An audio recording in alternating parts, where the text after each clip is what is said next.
I was just sitting down to do an evaluation of a master that I had done, and I thought it'd be cool to show it to you. So mastering is the very last step that happens in a song's release process before you start talking about marketing and other such things. And I did an improvisation collaboration with a really great string musician, and I've been working on the mix for quite a while. And mixing is when you try to get balances right and try to make sure there's not a lot of mistakes. You do a little bit of tweaking. This is when some musicians use auto-tune. I end up cutting some things. You get really trim when you do a mix. And the master is this very last step where most musicians end up hiring it out, and that person optimizes the music for a streaming service like Spotify or Apple Music, or in some cases, Vinyl, and you have a really nice final product. So this particular mastering engineer is new to me, and they've gone ahead and sent me one master with some ambient and one master with some without ambience. That's probably a little closer to my mix. And I thought it would be fun to show it to you. So here we are in my computer, and you can see what's going on. I've listed all three. So I have the mix. That's the mix that I've done without any help from the mastering engineer. And then I have the without the ambient, and then with the ambient. And you can actually see these waveforms here, that the ambient one is going to have a little more space, and like these bars are going to be thicker, especially as they get smaller. My mix is quite a bit softer than the other two, which is going to be typical of most mixes. And then this master is the thing. And then as you see through, it's all the same piece, so there shouldn't be any worry about it. The only manipulation I've done for the purposes of this exercise is I've taken my mix and added some volume to it, because one of the things that you do when you make a mix is make sure the volume is lower. It's called headroom, and you want to give the mastering engineer some headroom to work with that. So I haven't heard these at all, so let's go ahead. I put in like, I don't know, 15 or 16 bars, and we'll listen to my mix first, and we'll kind of react as we go.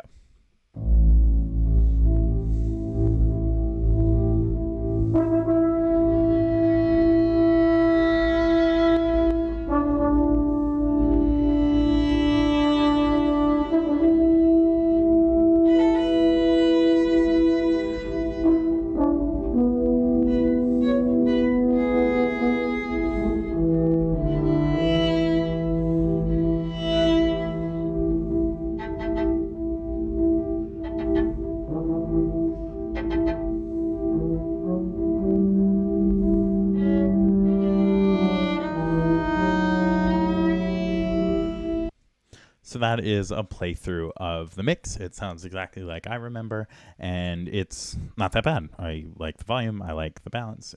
It's the general idea for a mix is you want to send what you think is a completed product. So let's go ahead and listen to the first little bit of this first mastering without the ambience, and we'll see if it's any different. So you can immediately hear there's more presence in the sound.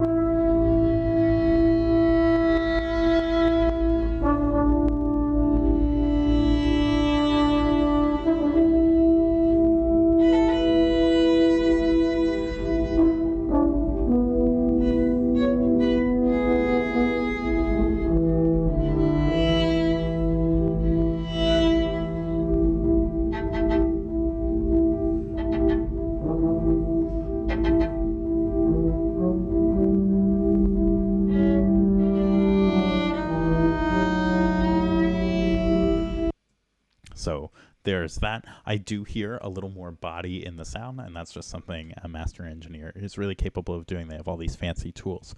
If this difference is really subtle to you, I'm not surprised. These differences are always really subtle. So don't beat yourself up if the ears aren't quite there to hear it.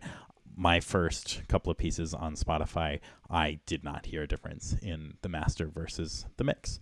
So, and here is, let's give a little play to the first part of this last one, the one with the ambient sound. We'll hear how this goes.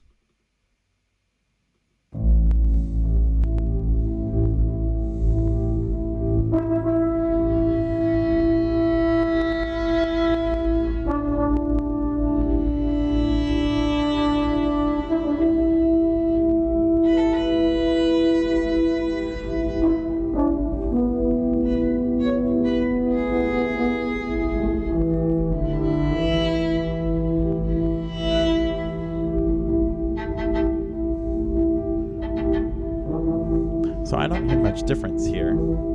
And one of the things that you can do in audio engineering is if you can't quite hear a difference, you can listen to one and then the other in pretty quick succession. This is called A-Bing. So let's go try that right now.